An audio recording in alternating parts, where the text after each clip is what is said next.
ओम शांति। मैं मास्टर सर्वशक्तिमान हूँ।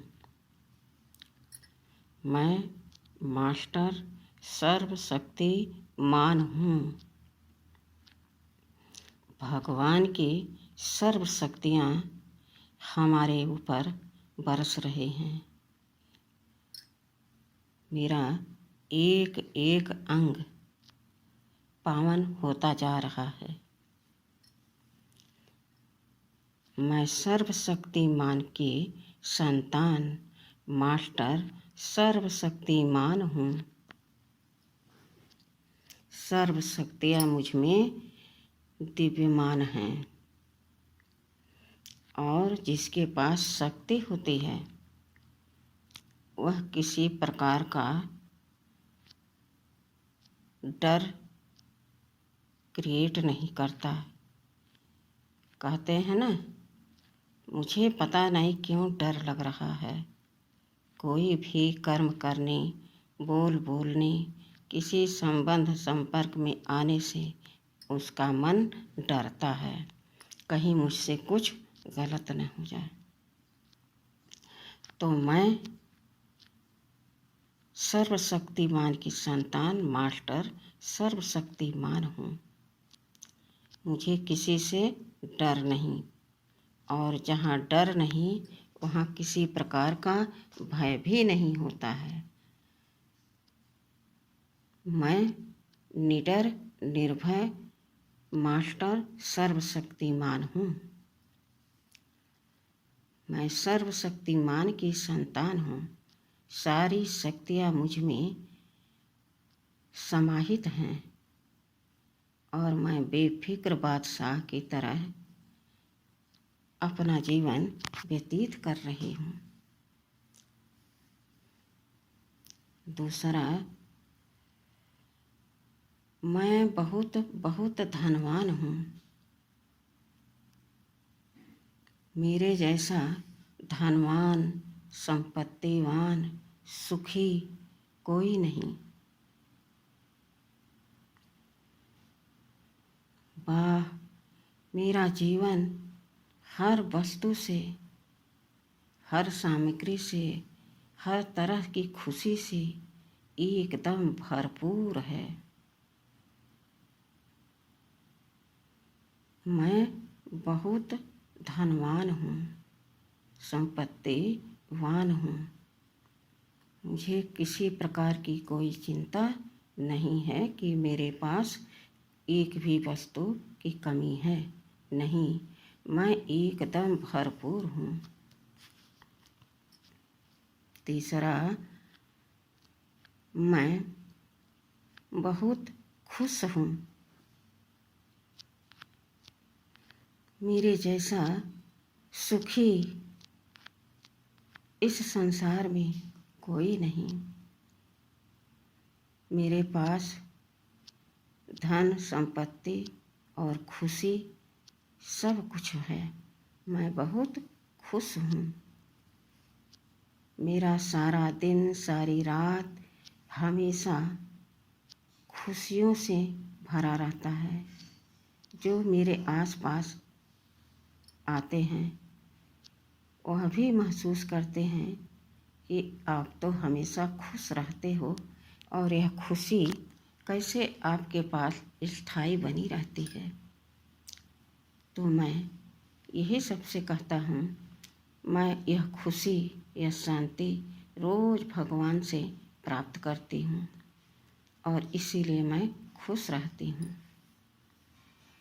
चौथा, मैं एकदम निरोगी हूँ।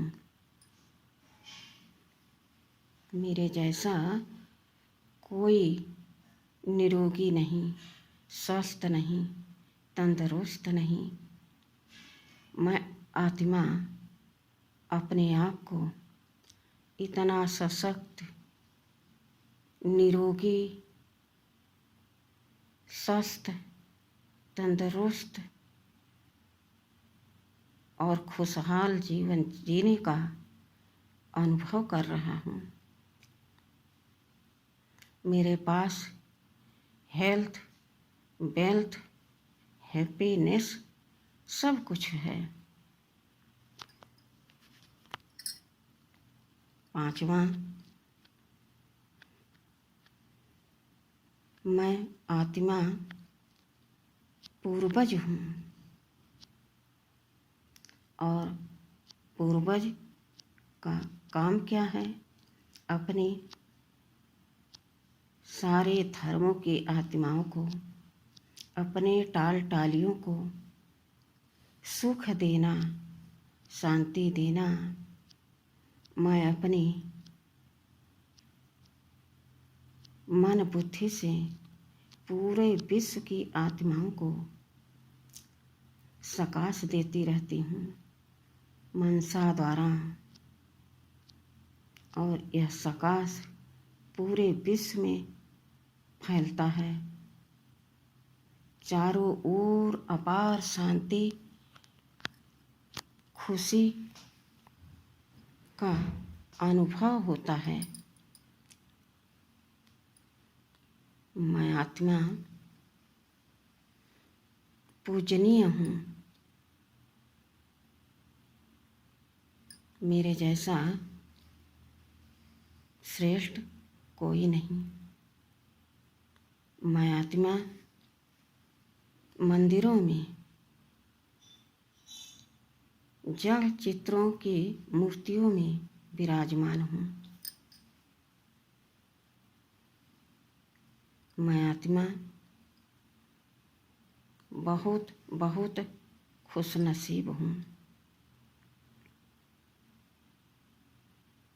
कलयुग के अंत में निराकार शिव परम पिता परमात्मा शिव बाबा आकर फिर से नव सृष्टि का निर्माण करते हैं और सारे विश्व की आत्माओं को जागृत करते हैं। उन्हें अपना परिचय, हमारा परिचय, घर का परिचय, सृष्टि चक्र के राज को सब समझाते हैं और फिर रोज ज्ञान सुना सुनाकर हमें पावन शक्तिशाली बनाते हैं। इस समय वह ब्रह्मा मुख द्वारा हर आत्मा को ज्ञान सुना रहे हैं और मैं आत्माएं इस समय ब्रह्मा मुख वंशावली ब्राह्मण स्वरूप में इस संगम पर उपस्थित हूँ और सृष्टि के परिवर्तन होने के कार्य में तीव्र गति से मैं पुरुषार्थ कर रही हूँ। मैं आत्मा मास्टर ज्ञान सागर हूँ। मैं सबको ज्ञान सुनाकर सबको ज्ञानी बना रही हूँ, गुणी बना रही हूँ, सब में ज्ञान गुण शक्तियाँ भर रही हूँ। मैं आत्मा मास्टर भाग्य विधाता हूँ। मैं किसी को भी भाग्य को बदल सकती हूँ। भगवान का परिचय दे करके, भगवान के पास ला करके, भगवान के गुणों की महिमा सुना करके उनके जीवन के रेखा को मैं बदल सकती हूँ। मैं मास्टर भाग्य विधाता हूँ। मैं मास्टर सुख सागर हूँ। मैं सागर पिता की संतान मास्टर सुख सागर हूँ। मैं किसी को भगवान का वह महावाक्य, वह मधुर मीठी मुरली के 2 शब्द सुनाकर उनके जीवन में खुशियाँ भर सकती हूँ, शांति भर सकती हूँ। मैं आत्मा कितनी श्रेष्ठ विशेष हूँ, महान हूँ। मेरे जैसा इस संसार में कोई नहीं। यह ज्ञान में रुचि उसी आत्माओं की होती है जो कल्प पहले इस ज्ञान को सुना, धारण किया। वह अभी स्वतः सुनते ही इस ज्ञान में आ जाएंगे और रुचि से ज्ञान सुनकर अपने जीवन को परिवर्तित करेंगे और एक दिन वह आत्माएं देवपद की प्राप्ति करेंगी। तो इस शुभ कार्य में देर न करें।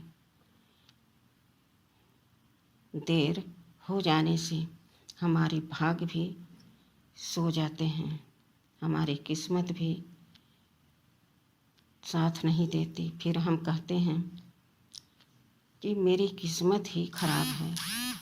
चेक करें और समझें किसकी मत पर हम इस समय चल रहे हैं।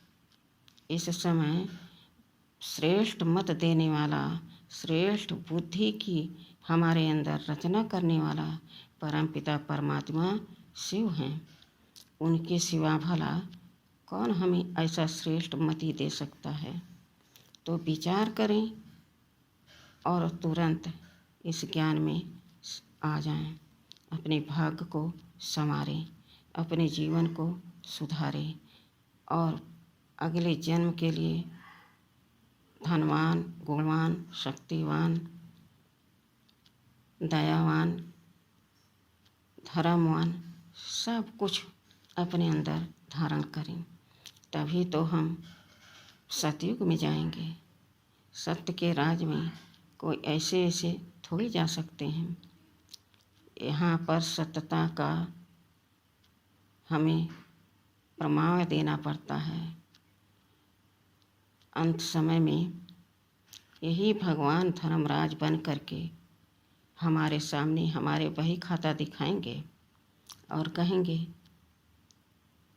तब तुम तो सोए थे, गफलत में थे, जब मैं तुम्हें रोज़ रोज़ जगा रहा था, ज्ञान सुना रहा था, तब तुम अलबेले में रहे। तो अब वह सुख से वंचित हो जाएंगे। वह सुख सतयुग का उनको नहीं मिल सकता है। इसलिए अभी जागो, अभी पाओ। अपने जीवन को श्रेष्ठ बनाओ और दूसरों को यही ज्ञान समझाओ। यह अंतिम बेला है। यह पुरुषार्थ करने का बेला है।